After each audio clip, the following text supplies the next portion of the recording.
ہیں جی۔ ہدیہ عقیدت آپ نے سماعت فرمایا، یہ کلام تھا حسان پاکستان الحاج محمد اعظم چشتی مرحوم کا۔ اب میں مقالہ خصوصی کے لیے درخواست گزار ہوں علامہ اقبال اوپن یونیورسٹی کے پروفیسر محترم المقام جناب پروفیسر ڈاکٹر عبدالعزیز ساحر صاحب کی خدمت میں کہ تشریف لائیں اور حضور سلطان الاولیاء محبوب الہی رحمت اللہ علیہ کے موضوع پر اپنا مقالہ پیش فرمائیں۔ جناب پروفیسر عبدالعزیز ساحر صاحب۔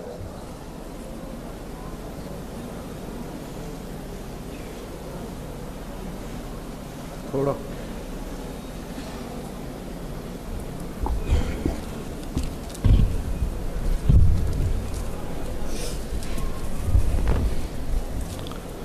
بسم اللہ الرحمن الرحیم۔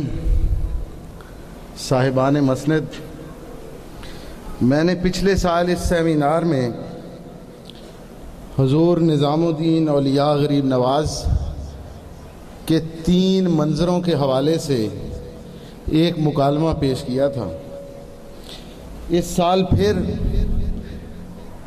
میں بابا نظام الدین کے 3 اور مختلف منظروں کے حوالے سے ایک مکالمہ پیش کر رہا ہوں۔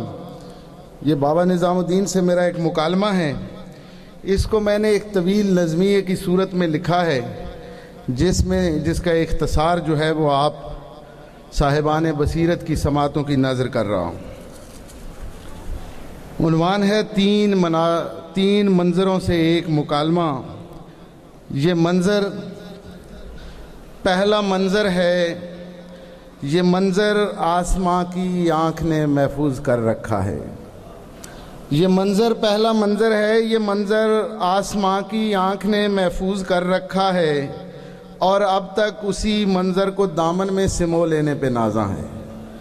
بصیرت اور بصارت جو کہ چشم آسماں میں اب تلک باقی ہے، اور اس کی بقا ایسے مناظر سے عبارت ہے۔ وہ چشم آسماں اب تاک قیامت رنگ اور انوار کی دنیا میں زندہ ہے۔ یہ منظر پہلا منظر ہے۔ یہ منظر پہلا منظر ہے کہ دلی شہر میں شاہ جہاں جلوہ نما تھا، جیسے آسماں پر چاند ہو، لاکھوں ستارے اس کے گردا گرد رقصاں ہوں۔ نظام الدین اس شاہ جہاں کا نام تھا، دلی کی رونق اس سے قائم تھی۔ وہ ایسا صاحب دل تھا کہ اس کے دل میں دلی شہر کے سارے مکین آباد تھے، ایسے کہ جیسے پھول کے آنگن میں خوشبو رقص کرتی۔ وہ ایسا صاحب دل تھا کہ اس کے دل میں دلی شہر کے سارے مکین آباد تھے، ایسے کہ جیسے پھول کے آنگن میں خوشبو رقص کرتی ہے۔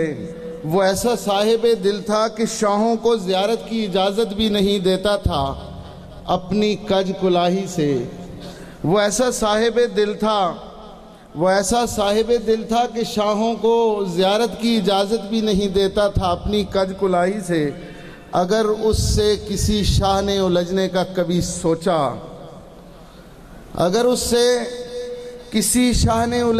کبھی سوچا، کہیں اپنے دل ویران کے تاریک گوشے میں، تو پھر اس کے جلال بے نیازی سے وہ بچنے بھی نہیں پایا۔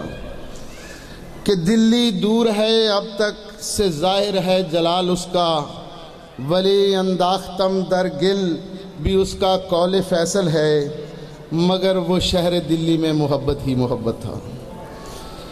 یہ منظر پہلا منظر ہے، نظام الدین تھا جلوہ نما جب شہر دلی میں وہ اپنی ذات میں ایک چاند تھا، اور آسمان چشت پر اس کی ضیاء پھیلی ہوئی تھی۔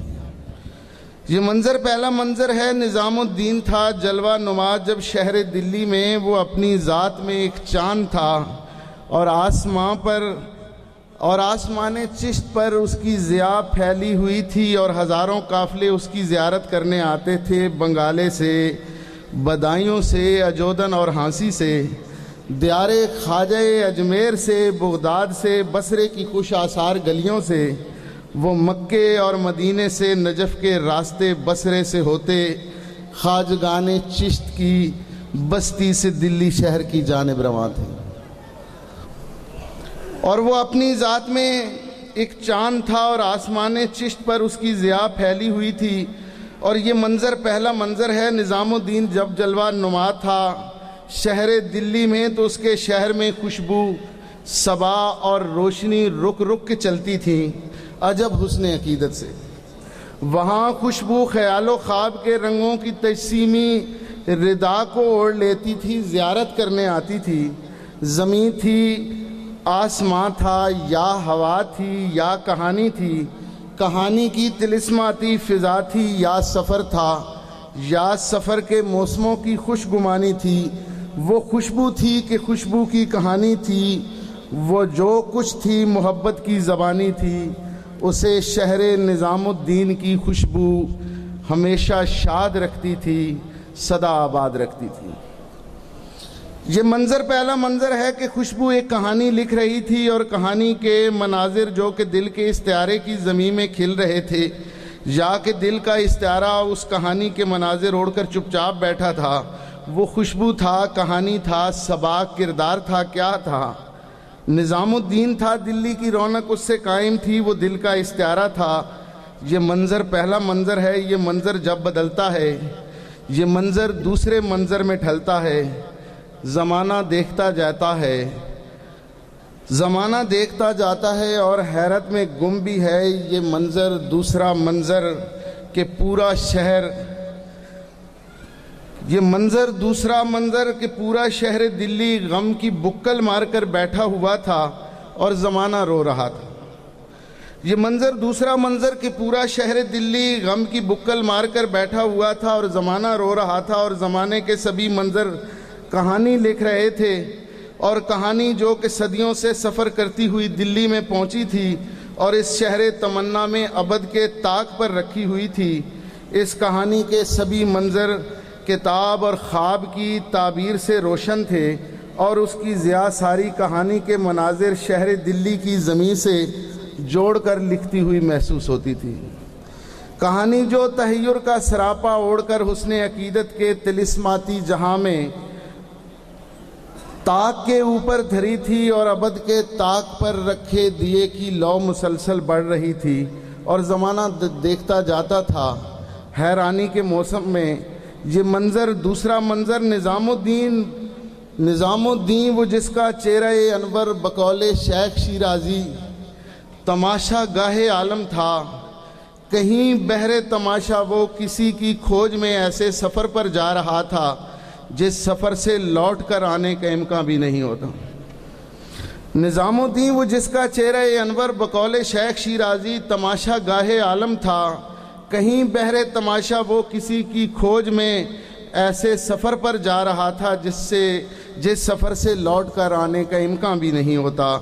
یہ منظر دوسرا منظر نظام الدین کا وہ شہر محبت جس میں خوشبو رقص کرتی تھی، وہاں اب بین کرتی پھر رہی تھی۔ وہ نظام الدین کا وہ شہر محبت جس میں خوشبو رقص کرتی تھی، وہ وہاں اب بین کرتی پھر رہی تھی۔ وہ ہوا حسن معانی کی ردا کو اوڑھ کر غمناک بیٹھی تھی، خدا جانے کہ کتنے فاصلوں سے پا برہنہ ہو کے آئی تھی، خدا جانے کہ کتنے فاصلوں سے پا برہنہ ہو کے اس کوچے میں آئی تھی جہاں اب سوگ کی محفل بپا تھی، اور ہزاروں لوگ اس کے غم میں پتھر ہو گئے تھے۔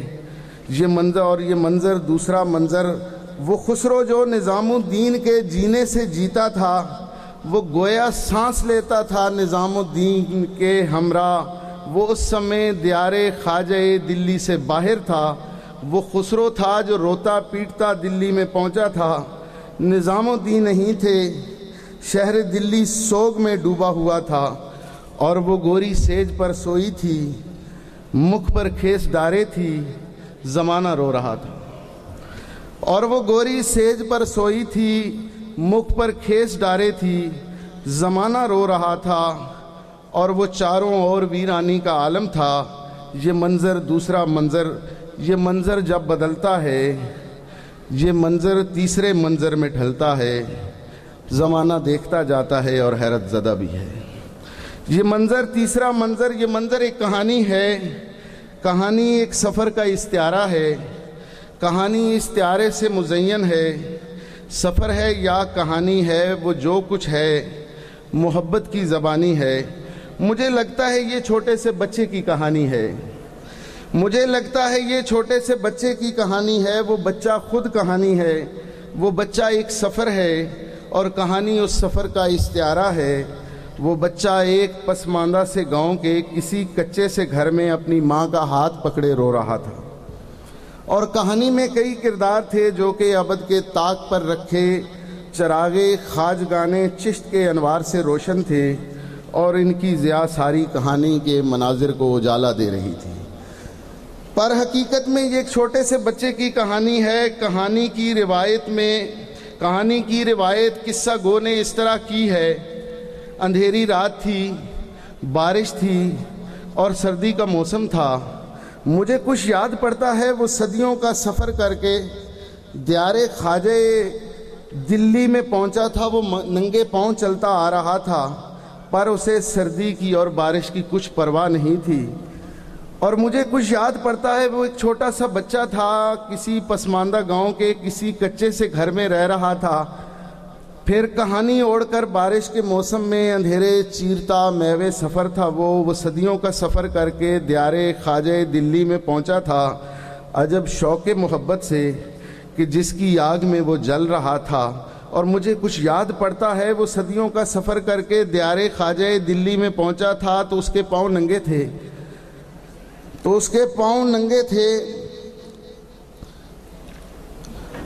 اور مجھے کچھ یاد پڑتا ہے وہ صدیوں کا سفر کر کے دیار خواجہ دلی میں پہنچا تھا تو اس کے پاؤں ننگے تھے، اسے سردی کی اور بارش کی کچھ پرواہ نہیں تھی۔ وہ زمانوں کا سفر کرتا دیار نور میں پہنچا تو دیکھا سب زمانہ سو رہا ہے پر نظام الدین جاگے ہوئے ہیں۔ اسے سردی کی اور بارش کی کچھ پرواہ نہیں تھی۔ وہ زمانوں کا سفر کرتا دیار نور میں پہنچا تو دیکھا سب زمانہ سو رہا ہے پر نظام الدین جاگے ہوئے تھے۔ اور کہانی کی روایت قصہ گو نے اس طرح کی ہے۔